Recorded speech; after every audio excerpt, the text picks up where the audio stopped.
રાજકોટના ન્યારી dam road પર જાહેરમાં પરવાના વગર અસલી હથિયાર સાથે સોશિયલ મીડિયા રીલ્સ બનાવવી 3 યુવકોને ભારે પડી છે.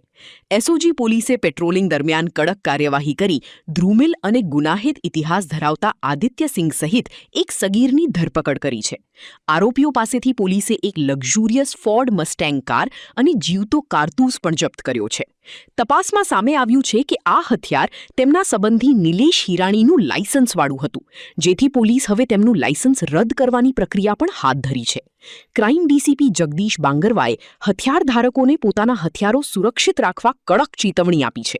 સાથે જ યુવા પેઢીને સોશિયલ મીડિયા પર ખોટી પબ્લિસિટી મેળવવાના ચક્કરમાં કરિયર બરબાદ ન કરવા અને કાયદો હાથમાં ન લેવા અપીલ કરી છે.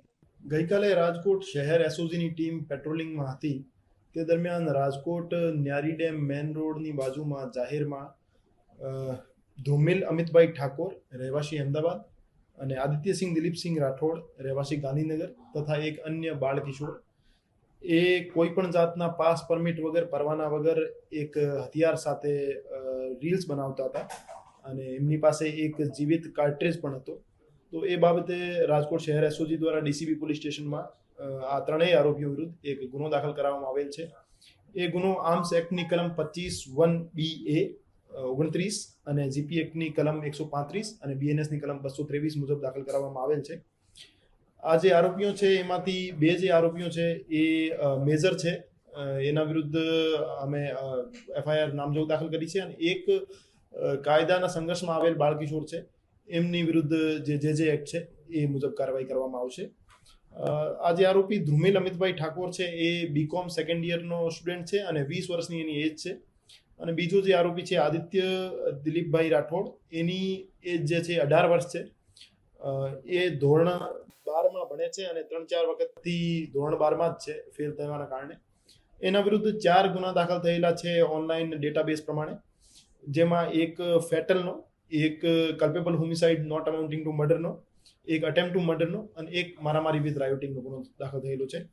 એ અમદાવાદમાં ગુનાહિત ઇતિહાસ ધરાવતા કિશોરભાઈ લંગડાના પૌત્ર છે. અને એ જે આરોપીઓ છે એમની પાસેથી એક ફોર્ડ મસ્ટેંગ કાર પણ બરામદ કરવામાં આવેલ છે, જે આદિત્ય દિલીપભાઈ રાઠોડના મધરના નામે રજિસ્ટર્ડ છે. અને જે હથિયાર પરવાનો છે એ નિલેશભાઈ વલ્લભભાઈ હિરાણી નામના વ્યક્તિના નામે પરવાનો એનો હથિયારનો છે. અને એ પરવાના ધારક અને જે કાયદાના સંઘર્ષમાં આવેલ બાળકિશોર છે એમના પારિવારિક સંબંધો હોવાના કારણે પરવાના ધારક દ્વારા બાળકિશોરને હથિયાર આપવામાં આવેલ હતો અને આ હથિયારના સાથે રીલ્સ બનાવતા હતા. નિલેશભાઈ સામે પણ કાયદાકીય આર્મ્સ એક્ટની જે કલમો છે એની વિરુદ્ધ કાર્યવાહી થશે અને એનો હથિયાર પરવાનો રદ કરવાની પણ કાર્યવાહી કરવામાં આવશે.